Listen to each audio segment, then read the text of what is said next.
Been a heady technical day all around, isn't it? Yes, it has. You're just lucky. You don't understand how lucky you are that that stuff comes to you naturally. The technical stuff. Yeah.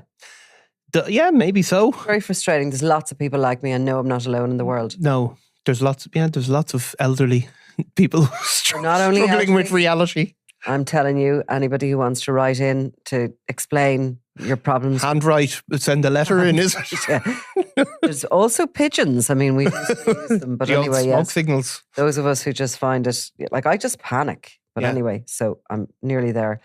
Now, we're going to talk about the warrant that has been issued for the arrest of Eric Norton after he's failed to show up on drug dealing charges this week. A name not often discussed, and I'm not sure we have actually spoken about Eric Norton, certainly in a long time on this podcast. He's a guy from North Dublin, from the Coolock area, and he has been involved in a number of gangland feuds, most notably with Robert Roo Redmond, who is currently serving a life term in prison, and his former partner in crime, Bernard Fogarty, who passed away while in jail. But he's wanted for these charges. He appears to be out of the jurisdiction. Yeah, I mean, what was said was that he was in treatment, but however, obviously that those things can be facilitated. So he didn't turn up in court, and as is in these cases, a bench warrant is issued for his arrest, and there was also a previous bench warrant for another offence. So he's Eric Norton is a guy that, I mean, I think he's been in the Sunday world over the space of 10 years a number of times. But he was part of a group of young men who grew up generally in the Coolock area and the surrounding estates. And many of them have gone on to become notorious one way or another. They all at one point associated with each other and were pretty pally growing up. There was no issues. It wasn't a case of there was two sides and there was problems since the teenage years. He grew up around people like Mr. Big, Robbie Lawlor, Richie Carberry, all of these guys who've gone on to feature in the Sunday world many, many times. But as you can see, when you trace his criminal career, some of them have had better endings than the others, I suppose. So he himself and his brother Paul, who's his older brother, were particularly caught up in this feud with Redmond. Yeah. And Redmond and his friend Bernard Fogarty were on a sort of crazy horse kind of theatre almost for a year or more around Dublin, where they were calling out their enemies on social media. Fogarty in particular was sitting in his car, videoing himself with his shades and his designer hats, and he was roaring and screaming, and sometimes for the Norton brothers to come out and sort of fight him. And I mean, they were kind of older criminals to be on this social media thing, weren't they? Well, I mean, it was almost comical. I mean, if you see that people are getting convicted all the time for what they say. We've seen a lot of those call-out videos even, where people have served 2 or 3 year sentences. But Bernard Fogarty was openly threatening to kill people. I mean, I'll give you some of the quotes. Yeah. He kind of remembers. Well, in one of them, he was seen pulling out a knife, buying a pair of Ray-Ban sunglasses, which he said he was going to wear on a trip to Benidorm. And then he threatened one of the brothers, said, "You have one more day to come out and fight me like a fucking man." Is this before he went to Benidorm? This is before he went. What's the reference to Benidorm? I don't know. He liked going to Benidorm. Yeah. And he said, "One more day. If you don't come out and start fighting, watch, other people are going to start falling victim, you fucking rat. Fucking come out and fucking fight." And was that to Eric or Paul Norton? That was to, I think it was one of the brothers anyway. They were interchangeable, yeah. I think, and then he played a video with the song "I've Got Murder on My Mind." So, I mean, it was quite chaotic. But again, these guys were, it was almost comical. When you looked at Bernard Fogarty, you would have thought, this is ridiculous. This guy isn't a threat to anybody. But of course they were. Him and Roo Redmond were extremely dangerous people. Both of them were convicted for and given a life sentence for the murder of Barry Wolverson, who was shot and ultimately died of his injuries a prolonged period afterwards. They were very, very dangerous people. They were basically claiming that people owed them money, whether they did or they didn't. Sometimes it seemed to have been in their heads, and they were coming after this money. But they were active and chaotic and completely out of control at the same time that the Drogheda feud was going on. Not that far away. Drogheda and Coolock wouldn't be much of a distance apart. And some of the people that were involved in that Drogheda feud were also involved in Coolock feuding. They were living in the area, etc. Obviously, Mr. Big, Richie Carberry and Robbie Lawlor, as you'd mentioned beforehand, two of them are dead. One is living in Dubai, but they all got entrenched in that Drogheda feud when the original drug grouping in Drogheda under the Owen Maguire split, and a younger crew decided to put it up to the older crew and to go after that turf, basically. Richie Carberry backed them with the help of Robbie Lawlor, and chaos reigned. And the Norton brothers seemed to have kind of had lots of associates who were involved in that as well. Yeah, I mean, they would have been particularly close to two brothers who live across the border now, but who are originally from North Dublin, who were very feared hitmen really for the Mr. Big organisation, who moved up north but remained heavily involved in criminality and are before the courts on different matters. So that would have been their sort of core crew. Roo Redmond in particular would have moved between all of these sort of criminal organisations. We heard Roo Redmond's name a lot in recent weeks, as his sister was convicted in relation to the murder of Jordan Davis. As Jordan Davis was shot by a guy called Wayne Cooney on behalf of Roo Redmond, it is believed. Roo Redmond was ultimately convicted of a kind of a lesser charge in relation to that murder. But as that was going on, Jordan Davis was really good friends with Sean Little, and those murders were going on as well. So there was all that crossover, and as you said, the crossover with Drogheda as well, where younger criminals from the Coolock area, who again would have had an association with Mr. Big, were being dragged into that, and also dragged into the ongoing feud with Robbie Lawlor. So incredibly complex. But the Norton brothers were certainly very, very well-known figures amongst all of those people. And, it was extraordinarily tense, I think, in that area at the time. There was a lot of younger criminals as well, seemed to rapidly rise up and have access to firearms. Very dangerous people. Interesting if you look at the timelines, in particular with Drogheda and with what was going on in Coolock. They sort of escalate around the same time, and they sort of come to this head really around the same time. Barry Wolverson, that man who was killed in Madigan's yard in Swords by Roo Redmond and his friend Bernard Fogarty, was killed in January of 2020, at which time the then Taoiseach had travelled to Drogheda because this catastrophic moment had happened when Cian Mulready Woods, the young teenager, had been killed and dismembered. And that was all happening really within the same time. I mean, when you saw what was going on in Drogheda, it was hard to believe that there was actually an active feud happening just down the road as well. Absolutely. It was like, whack-a-mole with a lot of the stuff at that period of time. And, I think that it's probably a good idea if we break it down a bit. Yeah. There's so many characters there involved. And maybe if we separate it a little bit and take individual characters and go through them and what they were doing, because you're coming at this podcast with just a whole host. Yeah, and the connection. Yeah. And, you kind of wonder sometimes even, where did we start here? Yeah. It was because of Eric Norton has now been, a warrant has now been issued for his arrest. How long are the Norton brothers out of the scene? Or certainly they're not believed to be sort of locally living? Well, Paul Norton spent I think he did a 5-year prison sentence for his role in an armed robbery. And Eric Norton has come back before the courts periodically during that time. But I suppose things have calmed down in that Coolock They've area. essentially, since really the January of 2020, they have been, since that period of time when those 2 explosions of violence happened, they have been sort of not seen about as much. No, they haven't been seen about, but obviously enough that Eric Norton kind of, has come before the courts for these drug dealing charges. Certainly, that area has been making the papers less. Obviously, the Mr. Big organisation has a kind of is an unparalleled reach within that part of the city over that period of time, or at least up until this day. But I suppose if you go back to the core of it, there was a group of young people back sometime in the 2000s who really started to rise up to the top.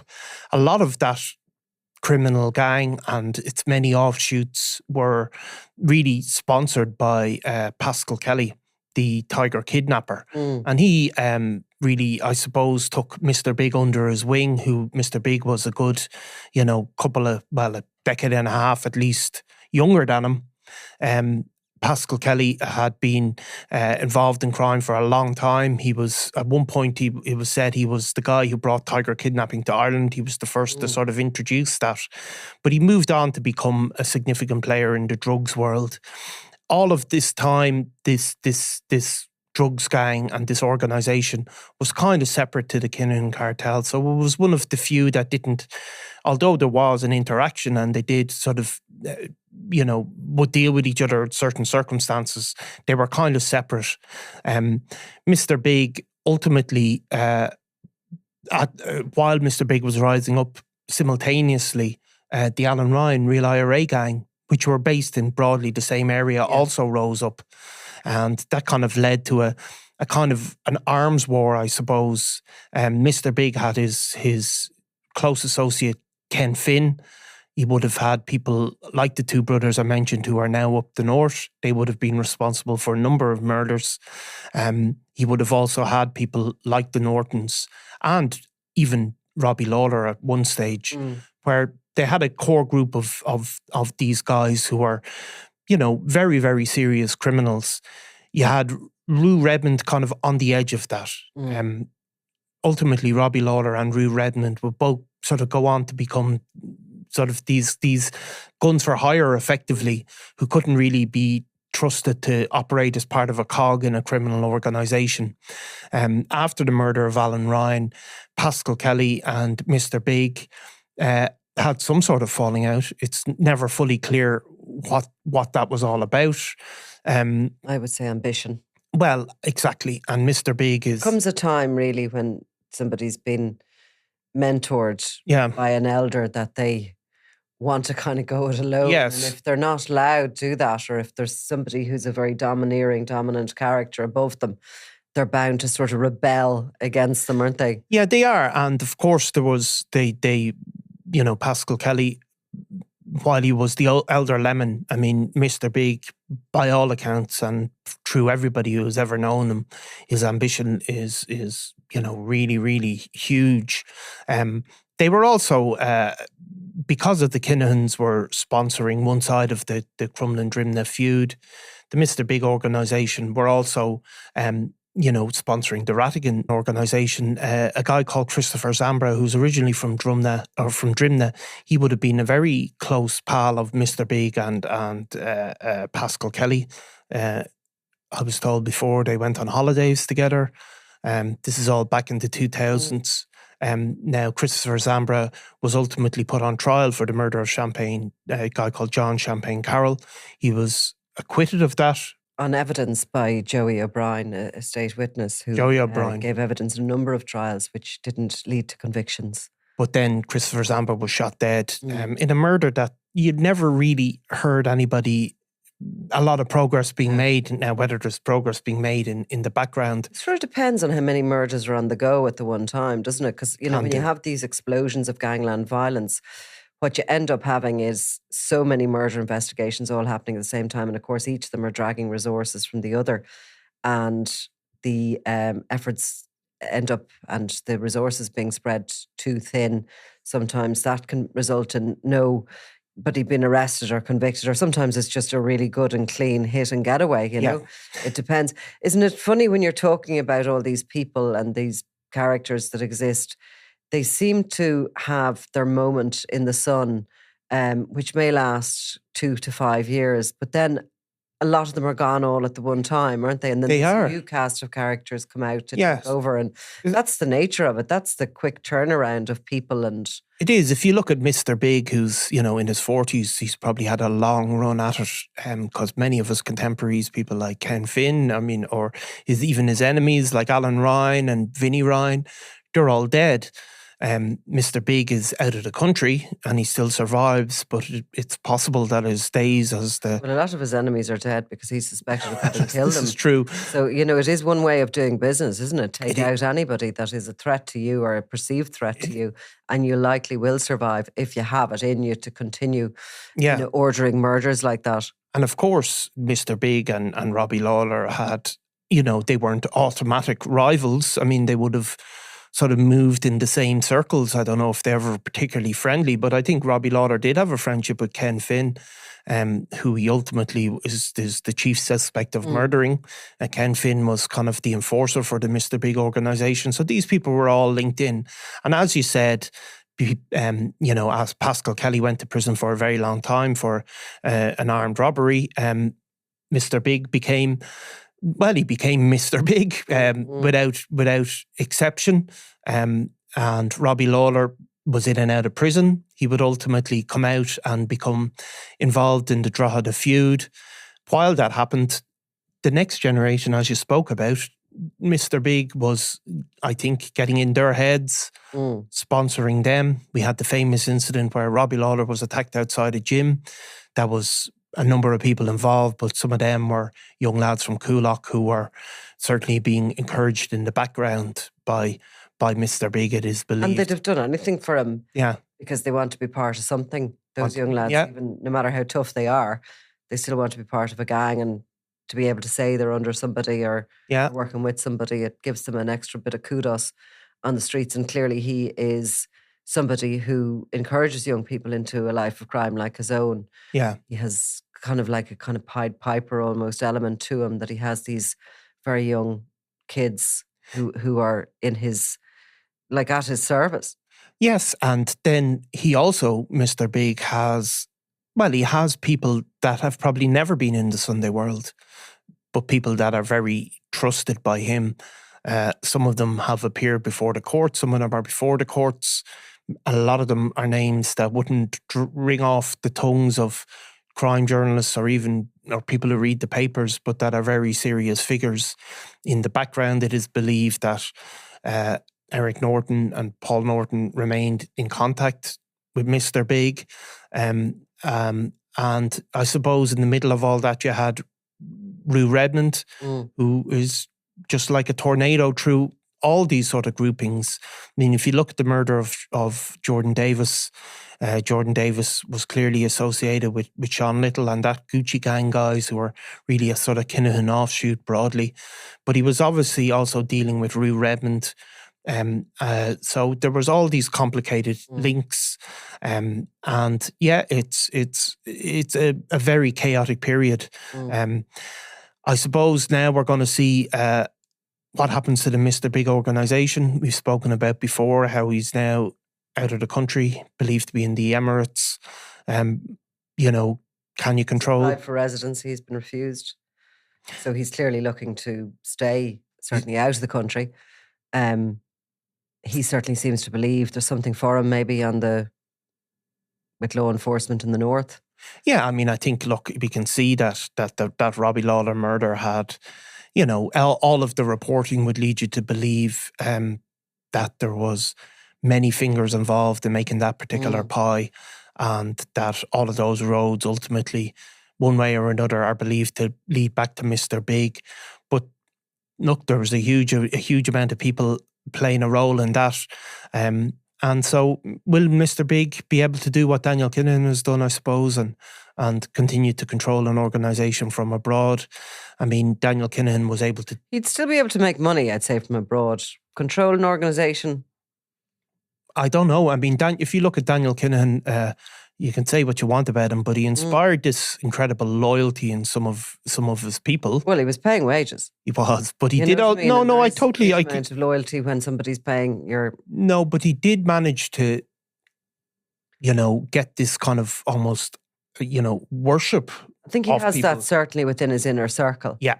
But if you were to take away the money that was coming with that, I mean, even we're talking about recently on the BBC documentary, The Kinahans, about the boxer's loyalty. Yeah. And that was, I mean, he was paying them a wage that they were probably not going to get anywhere else. I mean, I probably wouldn't be bad-mouthing the people who pay us our wages. No, well, not on air anyway. I don't know what I'd be hero worshipping them, but but there was a bit of a thing around Daniel, wasn't there? Like that these people would culty, a bit of that feeling, and he managed to have. But I think there's probably a little bit of that with Mr. Big as well, and I think that has come with the little bit of the media attention he's got. Yeah. And probably that nickname has fed into that. I mean, clearly he has been, is suspected of a number of very sinister murders which happen at a point in time when, everybody's looking in a different direction. So he's definitely cunning, and he's earned some respect from that within that world. But I mean, I think probably that whole media reflection of him, that name and that whole fear factor that develops around him has given him a bit of a cult-like status, particularly with the young lads. Yeah, and I think as well he seemed to dodge a few, not to get into the details, but, I think it can help criminal figures when they go to court and are found not guilty. Of course it can. Yeah, I think it can beat the system. Yeah, and of course that would be the case for him as well. Yeah, that's another medal. That's another in his honour. And well, it's this bit of this. Certainly, Daniel Kinnan had that as well. This bit of he's invincible and they can't catch him. Mm-hmm. And I was actually talking to somebody about the family recently, and I was saying, "Oh, well, they could be in trouble with the phones," and he was, "Oh no, they'll never get them." Well, wanted to ask you that. I was going to ask you off air, but I might as well ask while everyone else is still here. Go on. They have been released without charge. A file gone to DPP. Yeah. So we need to go back to that. We need to go back to that, because we did say at the time that if the DPP doesn't charge them with offences in relation to this phone material, where are we at in fighting crime in this country? And we did say at the time that we would literally be leaving the door open to say to criminals, come and operate here. You're safe as houses. Do your business on your phones, because we're afraid to charge you or to put you before the courts on that. I mean, we don't know. Look, the DPP anyway aren't subject to freedom of information, or they don't particularly answer questions. You can't put in a media query, so we don't know why they make the decisions that they make effectively. I mean, they do provide some level of explanation. They can release people without charge and then charge them in the future. They can. It's the length of time some of these files are with the DPP would be... I mean, collectionist, there's one EncroChat file with the DPP for 18 months. Yeah. The file in relation to Daniel Kinahan, as far as I know, is still with the DPP at least 18 months later. Yeah, and I mean, you would think that these things can be prioritised, No matter how big the book of evidence is. Yeah. I mean, you get to the point that you read it, and surely you do prioritise stuff. Well, I mean... At the top of a pile, do they not?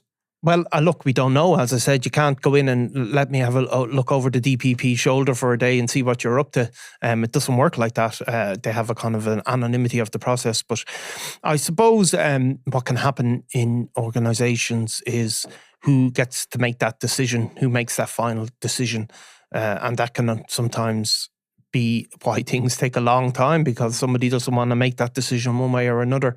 But the case of the family is an interesting case because, we spoke about the Robbie Lawlor murder, many other cases. We're speaking about Daniel Kinnan. All of these cases, a lot of these are going to depend on non-traditional digital communications, aren't they?